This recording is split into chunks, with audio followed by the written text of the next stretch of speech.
दो लड़के थे ना, अब दो लड़के में एक लड़का तो बड़का हो गया, वो तो लोकसभा में नेता प्रतिपक्ष बन गया। अब बड़का लड़का तेवर भी बढ़ के दिखा रहा है, तो छुटके वाले के लिए बहुत बड़ी समस्या होने वाली है। कारण क्या है कि दोनों एक ही मर्ज के मरीज हैं। हिंदी फिल्मों में होता था ना कि पुराना आशिक अगर लौट आए तो लव ट्रायंगल क्रिएट हो जाता था।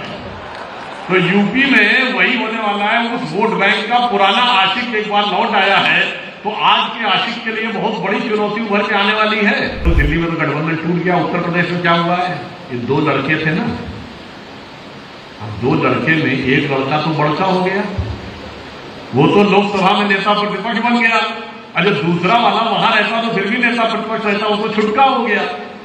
अब बड़का लड़का तेवर भी बढ़ के दिखा रहा है, तो छुटके वाले के लिए बहुत बड़ी समस्या होने वाली है। कारण क्या है कि दोनों एक ही मर्ज के मरीज हैं। इसको कुछ कुछ ऐसे समझिए जैसे हिंदी फिल्मों में होता था ना कि पुराना आशिक अगर लौट आए तो लव ट्रायंगल क्रिएट हो जाता था।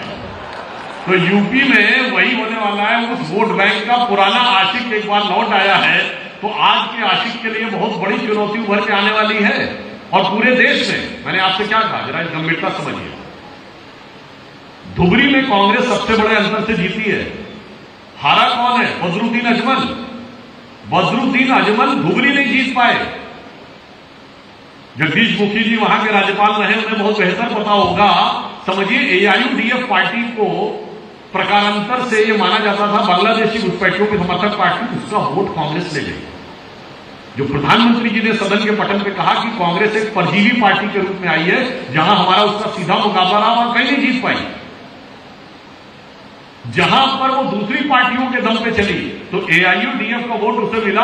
असम में उनका राइज हुआ। उत्तर प्रदेश में 9 दशमलव कुछ वोट पाके, प्रतिशत वोट पाके 6 सीटें पाई। और आप देखिए किसको किसका वोट ट्रांसफर हुआ, इससे समझिए। अखिलेश यादव जी अपनी सीट पे, कन्नौज पे, जो उनकी खानदानी सीट मानी जाती थी, 1,72,000 से जीते।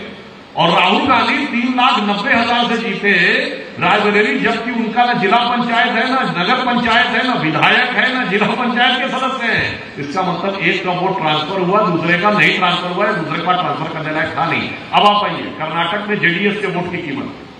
महाराष्ट्र में सबसे बड़ी पार्टी बने महाविकास आघाड़ी के ऊपर, 14 सीटें केरल में जीती मुस्लिम लीग के ऊपर, तेलंगाना में तेलंगाना राष्ट्र समिति की कीमत पर। इसलिए हम मैं कह रहा हूं कि कांग्रेस का राइज हमारे लिए चुनौती नहीं है, जो आज उनके साथ खड़े हैं उन्हीं के लिए चुनौती है।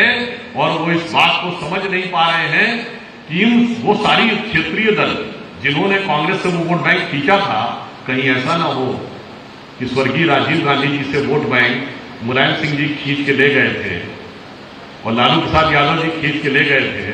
अब राजीव गांधी जी के बेटे जी मुलायम सिंह जी और लालू यादव जी के बेटे जी से वो वोट खींच के ले जाने के चक्कर में न रहे। तो अभी आप देखिएगा इनमें आपस में बहुत जबरदस्त जवाबी कव्वाली होने वाली है। इसलिए हमें उन चीजों में नहीं पड़ना है, हमें लक्ष्य बिल्कुल सामने रखना है।